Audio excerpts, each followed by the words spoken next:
अस्सलाम वालेकुम students, welcome to my channel learn with introvert. आज की वीडियो में हम समझेंगे कि अगर आप विर्चुअल यूनिवर्सिटी में एक न्यूली इनरोल्ड स्टूडेंट हैं और आपको नहीं पता कि किस तरीके से पेपर को अटेम्प्ट किया जाता है, तो आज मैं आपको इस वीडियो में कंप्लीट प्रोसीजर समझाऊंगी कि किस तरीके से आपको पेपर को अटेम्प्ट करना है। तो पेपर के लिए कैंपस में जाने से पहले कुछ चीजें हैं जो कि आपको जरूर लेकर जानी चाहिए, जिनमें आपका ID कार्ड, आपकी रोल नंबर स्लिप, आपका स्टूडेंट कार्ड और साथ में एक बॉल पेन लेकर जा सकते हैं आप रफ अमल के लिए। जब आप कैंपस में पहुंच जाएं तो 5 से 10 मिनट पहले आपको नोटिस बोर्ड पर बता दिया जाएगा कि आपकी सीट कौन सी है। आप अपनी स्टूडेंट ID के सामने मेंशन सीट नंबर देख सकते हैं और अपना लैब नंबर देखकर आप अपने लैब में चले जाएं पेपर के लिए।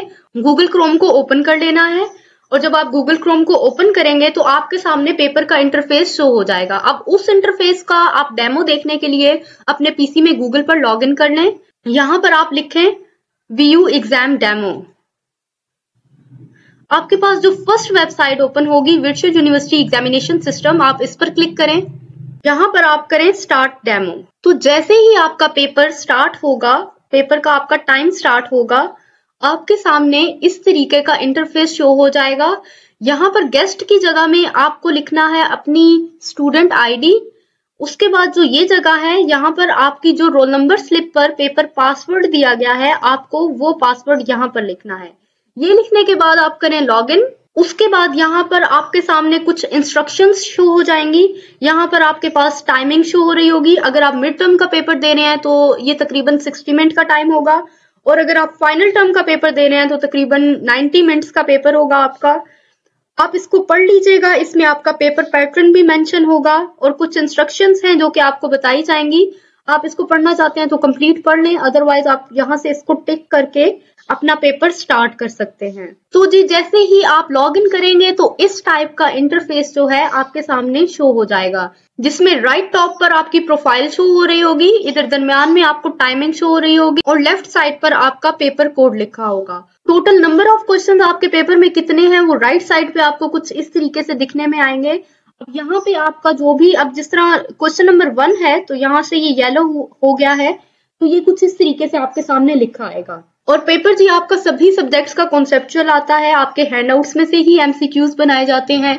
आपको इन्हें पढ़ना है, समझना है, जो भी आंसर आपको ठीक लगे आपको उस पर टिक करना है। उसके बाद साथ साथ आपको अपने पेपर को यहाँ से सेव करना है, ठीक है। सेव किए बिना आप इसको नेक्स्ट नहीं कर सकते।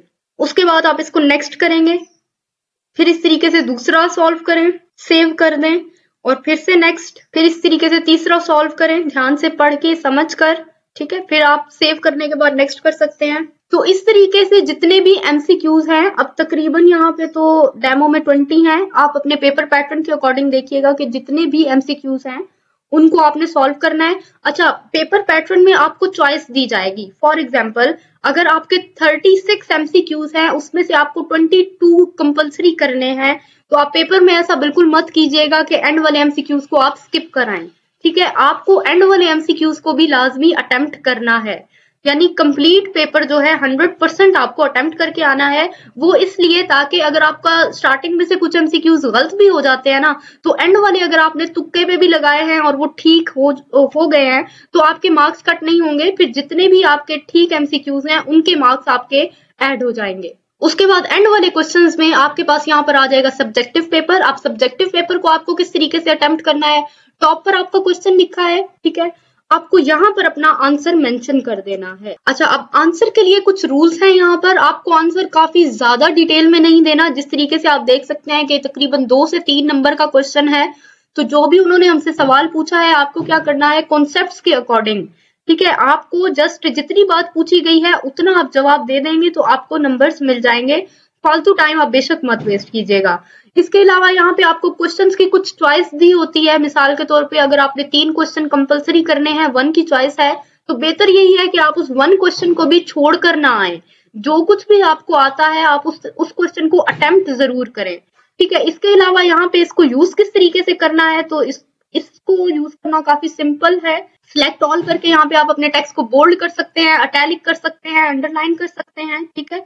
इसके अलावा मेन चीज यहाँ पे अगर आप पॉइंट्स बनाकर लिखना चाहते हैं तो आप इस तरीके से पॉइंट्स में लिख सकते हैं। यहाँ पे नंबरिंग लिखी आ जाएगी, ठीक है। बुलेट्स पॉइंट बनाना चाहें तब इसके अलावा यहाँ पे अलाइनमेंट आप सेट कर सकते हैं, लेफ्ट कर सकते हैं, इसको राइट कर सकते हैं, ठीक है, ज्यादातर लेफ्ट यूज होगी, या फिर आप सेंटर में भी लिख सकते हैं। इसके अलावा अगर यहाँ पे आप लोग टेबल ऐड करना चाहते हैं अपने पेपर में, तो टेबल के लिए आप यहाँ से कोई भी रो, कॉलम, ये सब कुछ सिलेक्ट करके यहाँ से इसको ओके करेंगे तो यहाँ पे आपके सामने टेबल शो हो जाएगा। उसके बाद अगर आपने कुछ भी इस तरीके का टेक्स्ट लिखा है और आप उसका फॉन्ट चेंज करना चाहते हैं, ठीक है, तो यहाँ से आप उसका फॉन्ट चेंज कर सकते हैं, फॉन्ट साइज चेंज कर सकते हैं आप मजीद। उसके अलावा अगर आप टेक्स्ट कलर चेंज करना चाहें तो ये आप टेक्स्ट का कलर भी चेंज कर सकते हैं, ठीक है।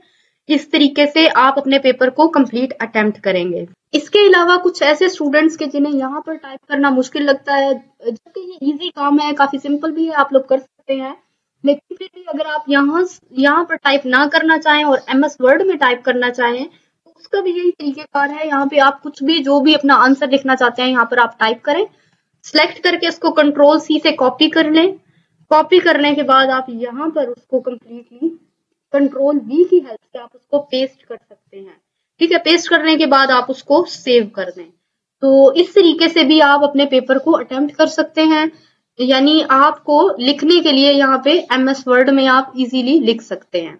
अच्छा, एक और चीज स्टूडेंट्स, अगर कोई क्वेश्चन ऐसा हो जो कि आपको बिल्कुल नहीं आता, ठीक है, तो आपको क्या करना है कि उस क्वेश्चन को भी कंप्लीट छोड़कर नहीं आ जाना। अब मिसाल के तौर पे अगर एक ये क्वेश्चन है जो कि आपको बिल्कुल भी नहीं आता, ठीक है, स्क्रॉल बार के बारे में सपोज कर लें कि आपको नहीं आता, आपने पीछे MCQs तो सॉल्व कर ही रखे होंगे, तो MCQs में इस क्वेश्चन के रिलेटेड अगर कुछ भी डेटा है थोड़ा बहुत, तो आप वहां से देखकर उस डेटा को यहाँ पर उसको अपनी वर्डिंग में कन्वर्ट करके इसके मुताबिक आपको जो कुछ भी समझ में आता है आप वो लिखते हैं, ठीक है। इसके अलावा अगर MCQs में इसके रिलेटेड कुछ भी नहीं है तो आप इस क्वेश्चन के मेन लफ्जों को देखें, जिस तरह बेनिफिट्स है, स्क्रॉल बार है, ठीक है।